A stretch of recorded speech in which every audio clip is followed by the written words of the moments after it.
నమస్తే, welcome to #you. నేను మీ రాజేష్.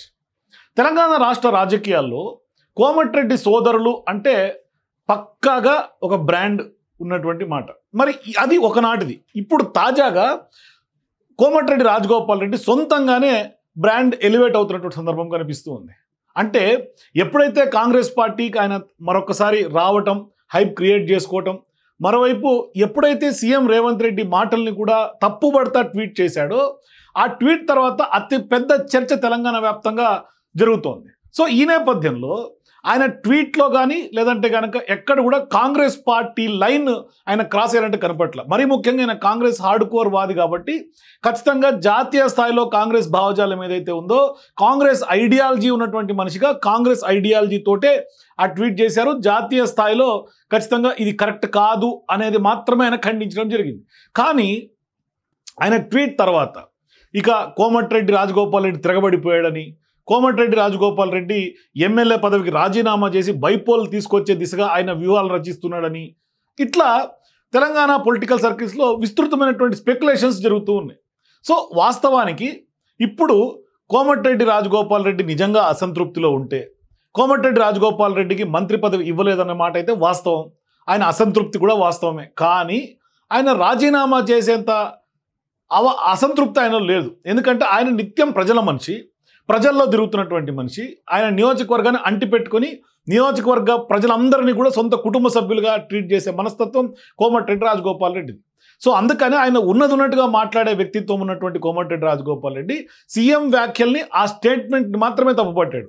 ఎక్కడ కూడా కాంగ్రెస్ పార్టీ ప్రజాపాలనను కానీ లేదంటే కనుక కాంగ్రెస్ పార్టీ విధానాలను కానీ ఆయన ఎక్కడ తప్పుపట్ల.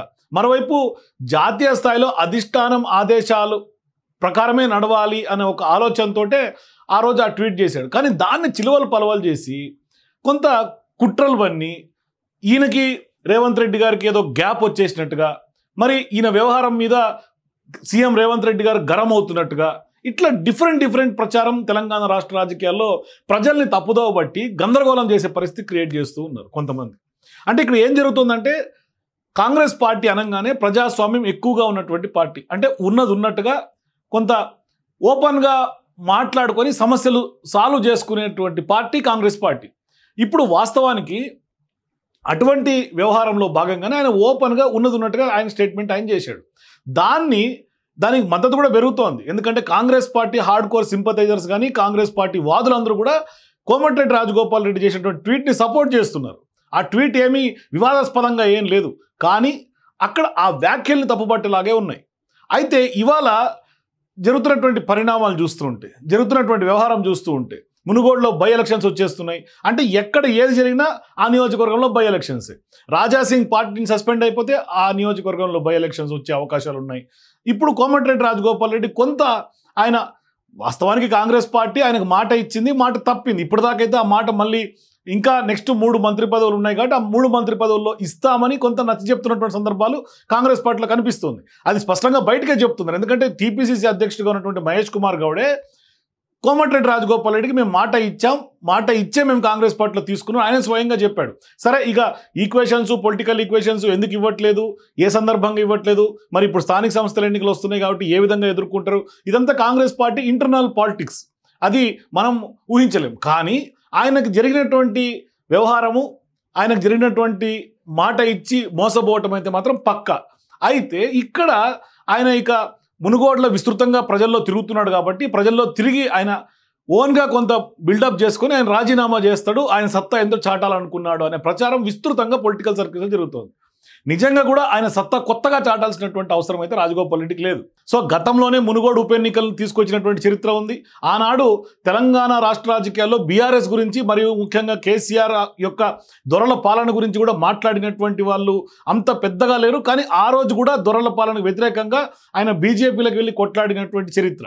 మరోవైపు ఉద్యమకారుడు, ఇదంతా ట్రాక్ రికార్డు ఉంది ఆయనకి. ఏం కొత్తగా ఇప్పుడు ఆయన ఏమి ఉప ఎన్నికలు తీసుకొచ్చి ఆయన సత్తా చాటాల్సినటువంటి అవసరం లేదు.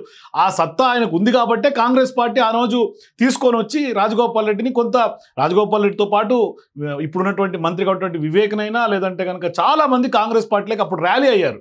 ఎందుకు ర్యాలీ అయ్యారు?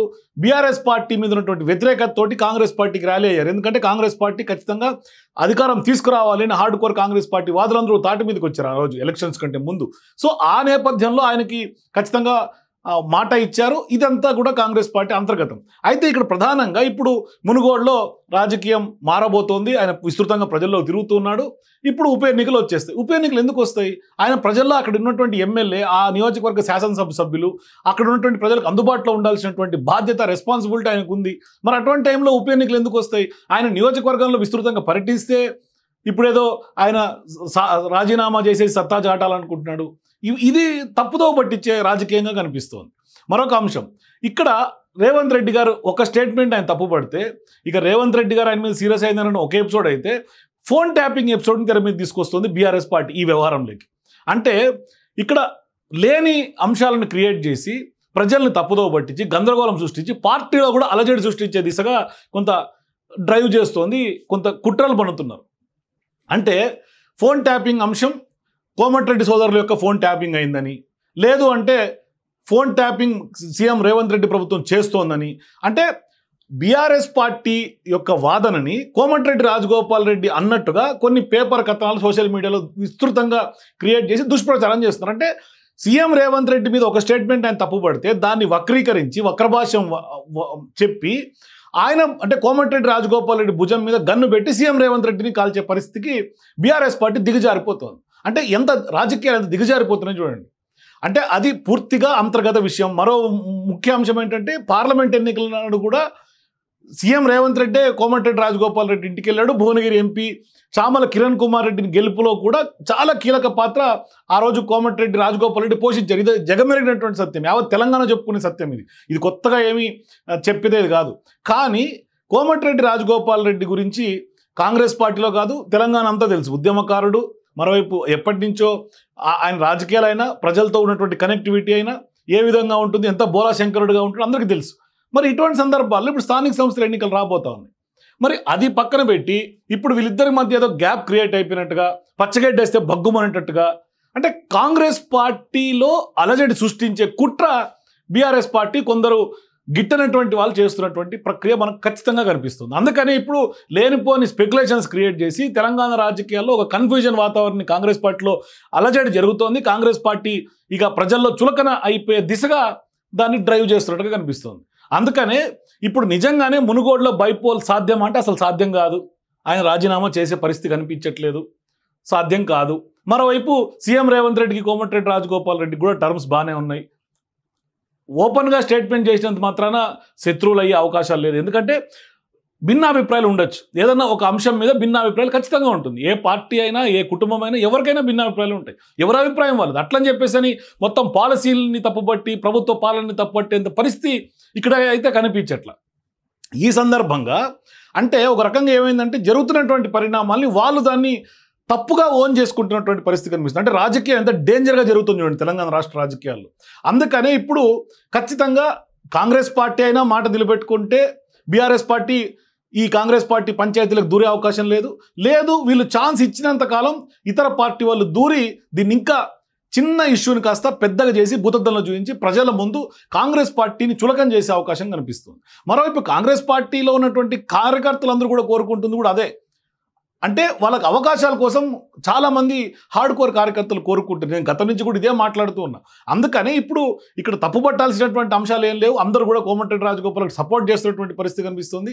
అంతే తప్ప నుంచి వాళ్ళిద్దరి మధ్య ఏదో ఇక పచ్చిగడ్డేస్తే బగ్గుమనేంత లేకుంటే ఇంకేమి ఇక మొత్తం ఇంకా ఏదో జరిగిపోతుంది కాంగ్రెస్ పార్టీలో అనే పరిస్థితి అయితే మాత్రం స్పష్టంగా కనిపించట్ల. సో ఇప్పుడు కాంగ్రెస్ పార్టీ అంతర్గత పంచాయతీలకి అంటే చిన్న పంచాయతీని పెద్ద పంచాయతీగా భూతద్దంలో పెట్టి బీఆర్ఎస్ పార్టీ ప్రజల్ని తప్పుదో పట్టిస్తున్నటువంటి సందర్భంగా ఖచ్చితంగా ఇటువంటి పంచాయతీలకి కాంగ్రెస్ పార్టీ పులి స్టాప్ పెట్టాల్సినటువంటి అవసరం ఉంది. అప్పుడే కాంగ్రెస్ పార్టీ ఎప్పుడైతే పులి స్టాప్ పెడుతుందో ఈ ఇతర పార్టీలకి ప్రతిపక్ష పార్టీలకి అవకాశం ఉండదు.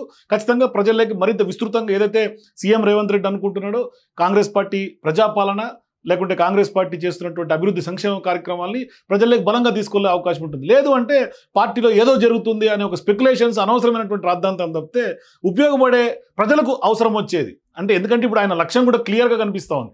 అంటే ఆయన మొదటి నుంచి గోల్ ఏంటంటే కేసీఆర్తోనే ఆయన కొట్లాడుతున్నాడు. ఆయన ఫైటర్గా ఉండి కేసీఆర్ని కొట్లాడుతున్నాడు, కేసీఆర్ వ్యతిరేకంగా కొట్లాడుతున్నాడు. మరీ ముఖ్యంగా ఆయన ప్లాన్ ఏంటంటే అవినీతి రహిత తెలంగాణ కావాలనేది ఆయన లక్ష్యం. అందుకని ఆయన అవినీతి రహిత తెలంగాణ కోసమే అహర్నిశలు నిత్యం ప్రజల్లో ఉంటూ ఆయన అలుపెరగనటువంటి పోరాటం చేస్తున్నటువంటి ధీరుడుగా ఆయన ముందుకు సాగుతున్నాడు. కాబట్టి ఖచ్చితంగా ఏది జరగకపోయినా ఏదో జరిగిందని ఒక సీన్ క్రియేట్ చేసి పెద్ద ఎత్తున ప్రజల్ని కన్ఫ్యూజ్ చేసే కార్యక్రమంలో కొందరు కుట్రదారులు చాలా సీరియస్గా వర్కౌట్ చేస్తున్నారని మాత్రం స్పష్టంగా ఈ ఎపిసోడ్స్ చూస్తుంటే అర్థమవుతూ ఉంది. సో మీరు కూడా ఖచ్చితంగా ఇప్పుడు ఇన్ని అంశాల మధ్య నిజంగానే బైపోల్ మునుగోడుకు వచ్చే అవకాశాలు ఎంతవరకు ఉంటాయి? ఎందుకంటే ఆల్రెడీ ఒకసారి వచ్చింది కాబట్టి మళ్ళీ ఇప్పుడు కొత్తగా సృష్టించాల్సినటువంటి అవసరం అయితే లేదు. మరి నిజంగానే ఎంతవరకు సాధ్యం? మీ అభిప్రాయాలు కింద నాకు కామెంట్స్ తెలియజేయండి. For more videos please watch #.